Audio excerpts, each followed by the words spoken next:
These are the readings appointed for Sunday, June 27th, 2021, the fifth Sunday of Pentecost.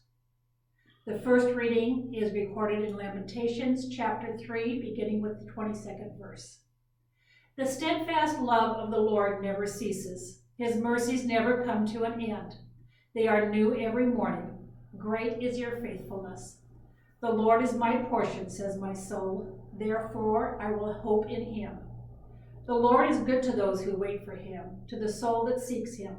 It is good that one should wait quietly for the salvation of the Lord. It is good for one to bear the yoke in youth, to sit alone in silence when the Lord has imposed it, to put one's mouth to the dust, there may yet be hope, to give one's cheek to the smiter and be filled with insults. For the Lord will not reject forever. Although he causes grief, he will have compassion according to the abundance of his steadfast love. For he does not willingly afflict or grieve anyone. Here is the word of the Lord. Thanks be to God. Psalm 30. I will exalt you, O Lord, because you have lifted me up and have not let my enemies triumph over me. O Lord my God, I cried out to you, and you restored me to health. You brought me up, O Lord, from the dead. You restored my life as I was going down to the grave. Sing praise to the Lord, all you faithful. Give thanks in holy remembrance. God's wrath is short. God's favor lasts a lifetime. Weeping spends the night, but joy comes in the morning. While I felt secure, I said, I shall never be disturbed. You, Lord, with your favor made me as strong as the mountains. Then you hid your face, and I was filled with fear. I cried to you, O Lord. I pleaded with my Lord, saying, What profit is there in my blood if I go down to the pit? Will the dust praise you or declare your faithfulness? Hear, O Lord, and have mercy upon me. O Lord, be my helper. You have turned my wailing into dancing. You have put off my sackcloth and clothed me with joy. Therefore my heart sings to you without ceasing. O Lord my God, I will give you thanks forever. The second reading is recorded in the 2 Corinthians chapter 8, beginning with verse 7.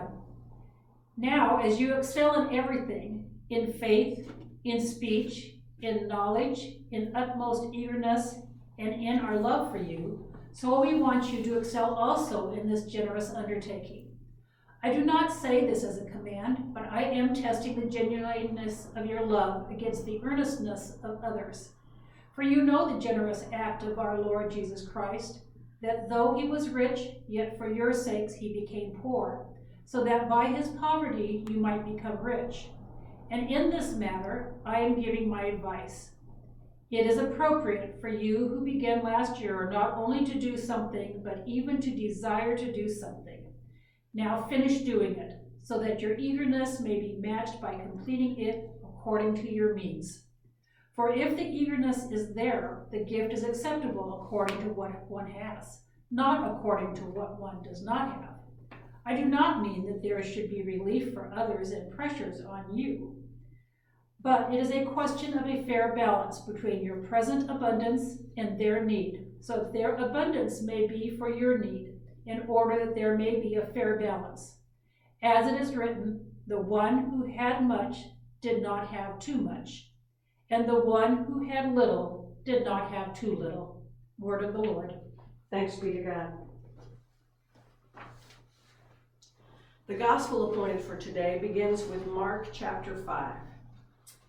When Jesus had crossed again in the boat to the other side, a great crowd gathered around him, and he was by the sea.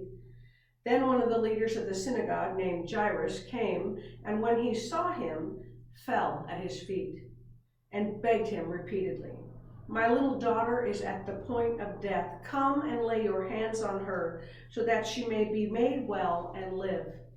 So he went with him, and a large crowd followed him and pressed in on him. Now there was a woman who had been suffering from hemorrhages for 12 years. She had endured much under many physicians, and had spent all that she had, and she was no better, but rather grew worse.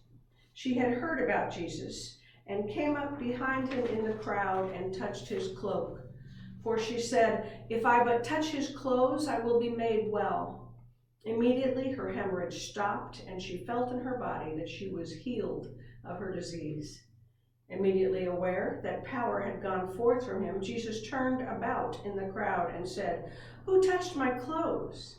And his disciples said to him, "You see the crowd pressing in on you. How can you say, 'Who touched me?'"